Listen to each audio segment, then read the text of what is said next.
Yeah, let's talk about this whole tariff thing because I want to talk about this because so there was more information that came out post the initial announcement or supposed announcement of this happening, and we don't really know exactly what this really means in terms of is it only applying to actual films internationally that are coming in, or is it like applying to any film that shoots outside the United States at any point? Like they're automatically going to get charged or something.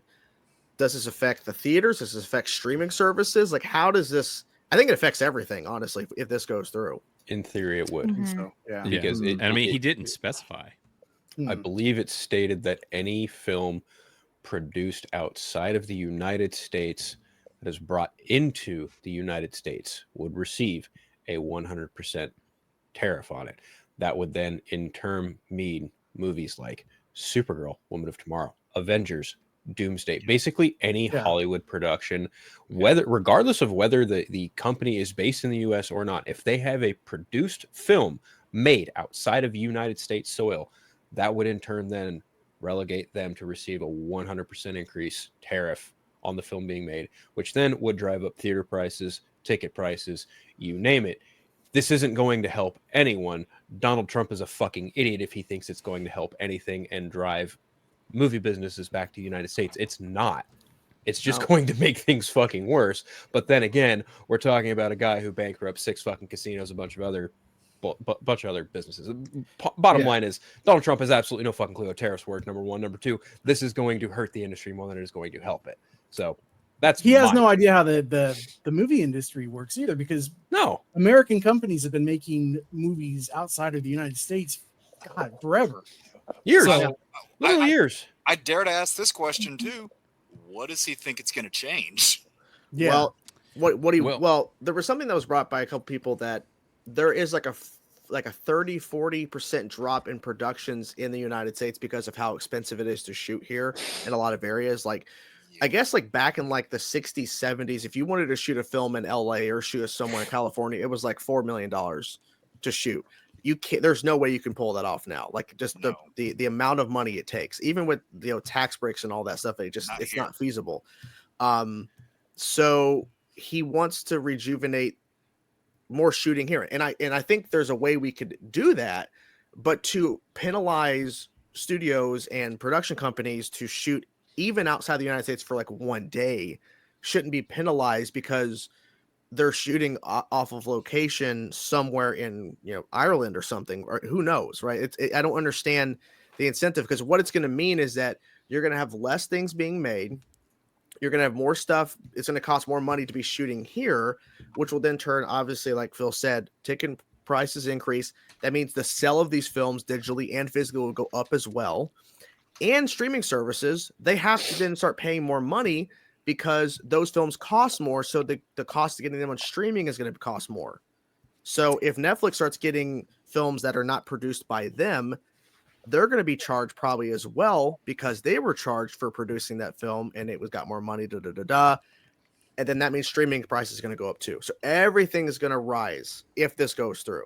And what is this going to do to creativity, right? Like if the Lord of the Rings, I mean, if that were written today, okay, like there's no place in the United States that looks like Lord of the Rings. So, I mean, what is this going to do to the creativity when you're writing the script? Like, okay, well, we've got to think about what it's going to look like, for the United States. We've got to pick like a scenery inside the 50 states in order to not get the tariff. And any films that are produced by studios outside of the United States, they're not going to want to bring their stuff here. They're not going to want to pay for that. Yep. So that means we're not going to be legally getting access to films internationally it used to be like, oh, Godzilla -1 in Japan, it's going to come to theaters. No, it won't. That's a great point. The sequel will not come here. No, because they're not going to pay. Well, I mean, the only way it would is if they charge higher ticket prices at the theater for us to go see it. Because I mean, it's already now, like at least my area, $10 to $15. I know other places it's higher than that. I'm not going to pay $20+ a ticket to go see a film that I'm not doing it.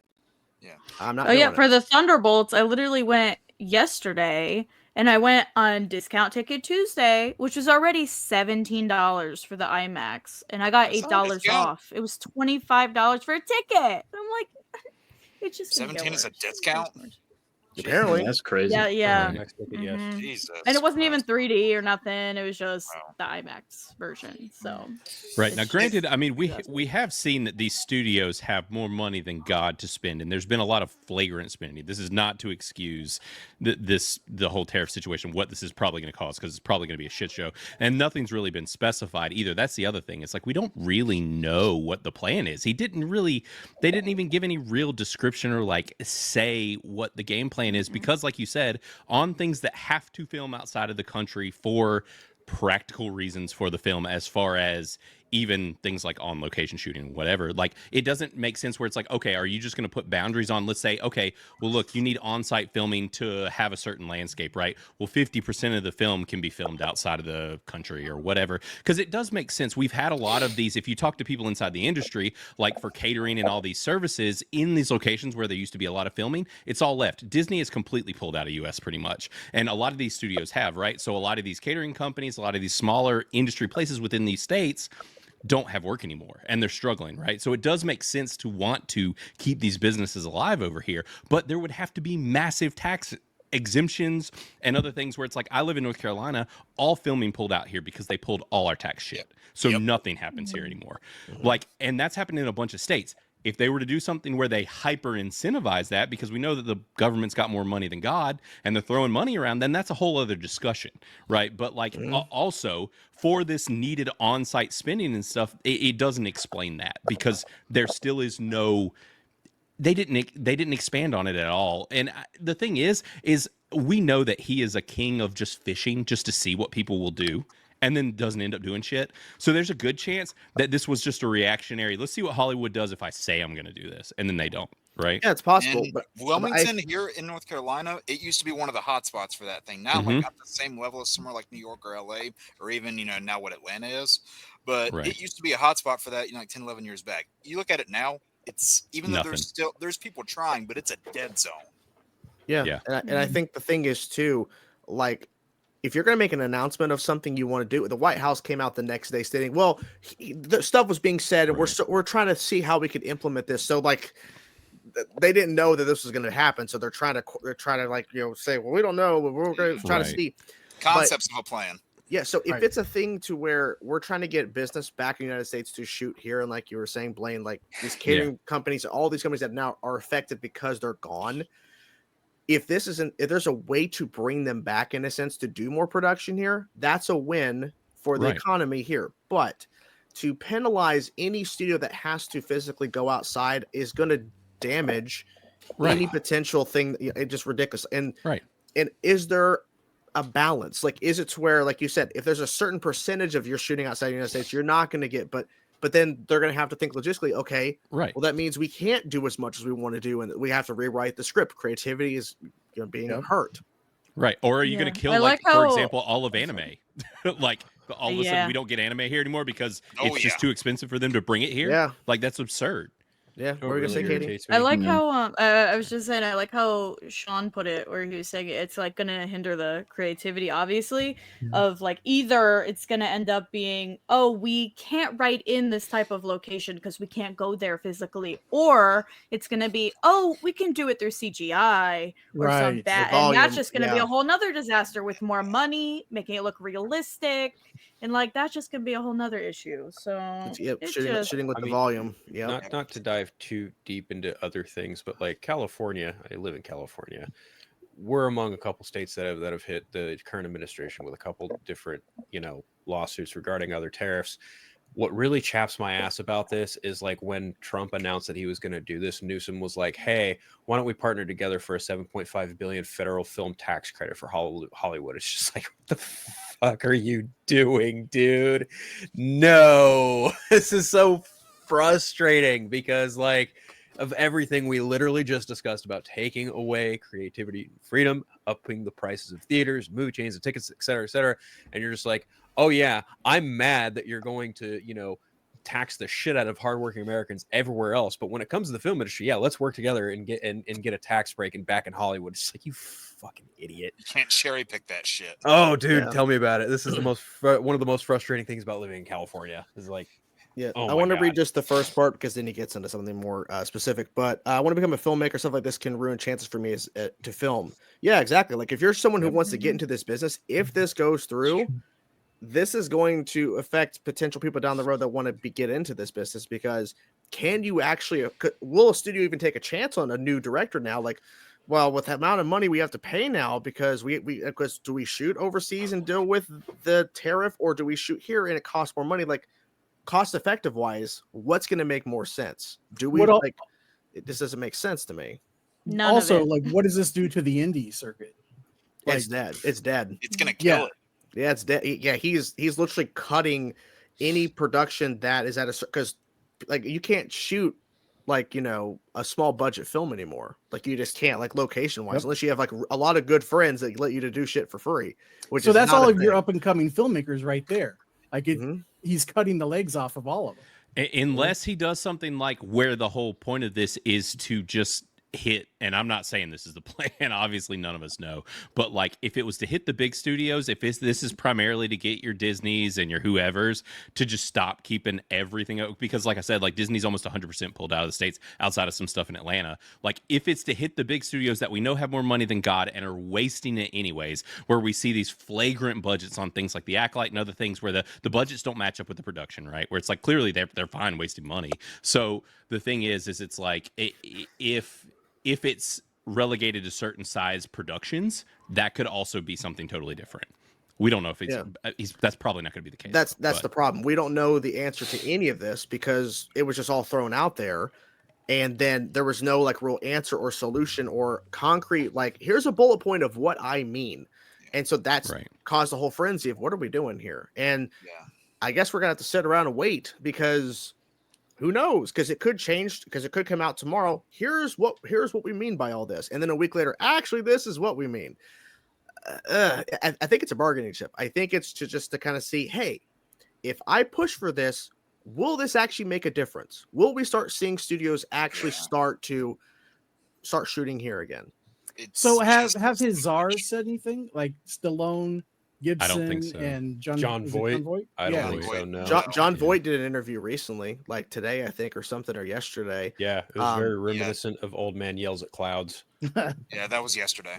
Yeah, so I mean, I don't really know what he said, but like I know he's apparently a part of this discussion about whatever. So who knows? Like at this point, it's all just kind of hearsay and just like I think they're just trying to throw this out there as a scare tactic, just to make the studios question. Well, cost, because I should blame, like there's a lot of stuff that are being made right now. Production wise, doesn't make any sense. Nope. Like the cost. I mean, then again, the cost for thing has gone up. Inflation has gone up crazy. I haven't really talked about this much, but I am more so now. But I work with insurance, State Farm. Shit is just going up, like freaking collision coverage for cars, your homeowners, like everything's inflation. So to see the budgets rise, yes, it's crazy, but sometimes it's because everything is so freaking expensive now. It's ridiculous. Dude, I don't know. One comment you pulled up earlier where someone was like, hey, like I'm wanting to be a filmmaker and trying to move into this world. I got a fucking film degree. And I'm sitting here wondering, I was like, me too, man. Like, me too. It's like I'm getting more screwed in that regard every day. Yes. Yeah. Do you know I graduated 5 years ago almost at this rate. I'm working front desk at an office because you can't get anything. Nope. You can't get anything in film. Got my bachelor's in film studies, and it's all about who you know. Working in a damn distribution center. But it's all you know. People, I know multiple people too. They've been looking for any position for literal years. Just it's not happening. Yeah. Nothing is happening. Like, it's a disaster. Because you can't just walk into somewhere and say, "Hey, I have this. Here's this." It doesn't work. And that's where all of our fresh ideas are, right? I mean, it's not being made because you guys can't get to work. Yeah, because they can't get in the front door. Yeah, right. Because it's all about who you know. It's not about what qualifications you have. Like, okay, well, who do you know? Like, what contact do you have? Yeah, you know. And honestly, your talent really doesn't even matter at that point. No. Yeah. It doesn't. Right. It's what can you bring to the table that's going to make us money. Yep. Yeah. Like it's funny because like we see like films like Sinners just came out from Ryan Coogler. That would have never been made if he didn't make Disney a shitload of money. Warner Brothers went, all right, we're going to give you $90 million. But if Black Panther 1 or 2 didn't make the money it did, they wouldn't have took a chance on him. No. And one thing I'll say too, when it comes to those existing IPs, and I heard this, straight from the word of mouth of the people who made this series right here.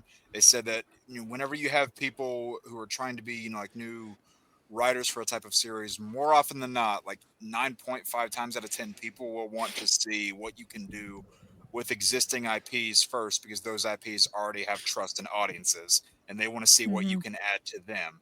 Maybe after you've had a few hits with those existing IPs, they'll say, okay, what's your own sort of original idea? Case in point, Ryan Coogler, the 2 Black Panther films. They said, okay, what else do you have? Ergo Sinners. Yeah, but he had to prove himself first. Yeah, I think we are in an interesting spot though, where people are getting scrappy. It's like, I don't know if you guys watched Milk and Cereal. It was by the 2 guys. They're like TikTokers and YouTubers and whatnot. They did a short. You should definitely check it out. Well, I say a short. It was like an hour and something long. Cereal's spelled like serial killer, but to where these guys are there are people that are doing like feature length stuff and they're just dropping it on YouTube and saying fuck it, like. And that's the thing, is they're working on these super scrappy budgets. They're just throwing caution to the wind, and now they've got a studio film. So it's like, at least we do have the avenues of places like YouTube and other areas where people can just be like, here's an hour-long movie for free. There's a couple ads on it because of my channel, but like you can watch it. And studios are starting, at least we've got like Neon and some of these other companies that are A24 that are like, which in A24 is almost getting too big. Neon's still staying a little smaller, but still these scrappier studios that are still putting out good stuff. But I am curious to see where the future of the industry goes, because I have a lot of friends that are in it too, and they aren't getting work. And so it's like, it almost seems like the way to go now is just to go as scrappy as humanly possible and just blow people's freaking socks off that way, and then work your way up. Well, you also look at like things like where you had Barbarian that came out a couple years ago, and now that director has a movie called Weapons, and that trailer was awesome, and you have no idea what the hell's going on besides those kids disappear. Like, well, what does that mean? Who knows? It's like we see stuff like that. Like, I love the creativity that we're seeing on that side, but it's so far and few between, because what sells is the big IP. Like, that really matters. If they use the big IP to sell and make all this money to then fund a couple of smaller stuff, but we really have to have this huge win over here. Because back when the big IP wasn't a known thing, the net and pool of stuff was so much smaller. Yeah, because you look like back in like the 80s and 90s, how much stuff was coming out that was like original, or at least something that no one really had heard of before. It was like so much stuff. And that now was the stuff that's IPs now, like, Yeah, that's the thing. It created the IPs, but back then it was like, oh, what's Terminator? I don't know. Let's go check it out. Oh, what's Rocky? What is that? Like, I don't know. What's Evil Dead? What's this? Yep. Yeah, and so now we see how everything has changed now. It's like, can you build an IP off this? We don't want a one-off project. Yeah, or people That's will complain that it's too similar to something else. Yeah. Right. Yeah.